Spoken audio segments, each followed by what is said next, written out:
अखिल भारतीय राष्ट्रीय शैक्षणिक महासंघ एबीआर की ओर से इस्लामपुर खुदीराम पल्ली सुकांत स्मृति विद्यापीठ में एक शिविर का आयोजन किया गया।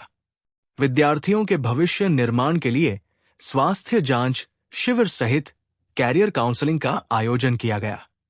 एबीआर के उत्तर दिनाजपुर जिला सह संपादक मृत्युंजय सरकार ने बताया कि इस एक दिवसीय शिविर का आयोजन किया गया है।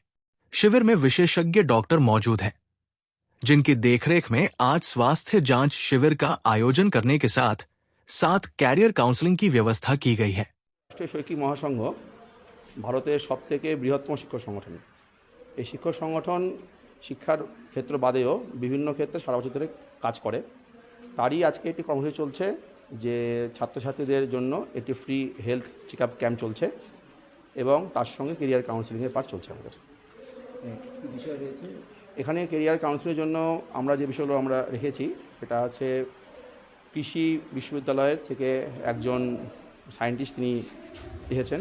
তিনি কৃষিক্ষেত্রে ভারতের যে সমস্ত নতুন নতুন কাজ চলছে প্রযুক্তিগতভাবে সেগুলোকে তুলে ধরবেন, যাতে ছাত্রছাত্রীরা পরবর্তীকালে তাদের বিষয়বস্তু চয়েস করতে তাদের সুবিধা হয়। ইসলামপুর যে কোর্ট, সেই কোর্টের আইনজীবী ছিলেন, তিনি লয়ের বিষয়ে তার ভবিষ্যৎ বিষয়ে আমাদের সামনে অলরেডি তুলে ধরেছেন। এর বাদে ইসলামপুরের কিছু ডাক্তার ওনারা ফ্রি ডেন্টাল চেক আপ করবেন এবং শিলিগুড়ি থেকে মুখার্জি নার্সিংহোম থেকে কিছু ডাক্তার ওনারা এসেছে, তো তারাও এখানে কেরিয়ার কাউন্সিলের পার্টে অংশগ্রহণ করবেন এবং আমাদের যে হেলথ চেক আপ ক্যাম্প সেখানে ওনারা সহযোগিতা করছেন।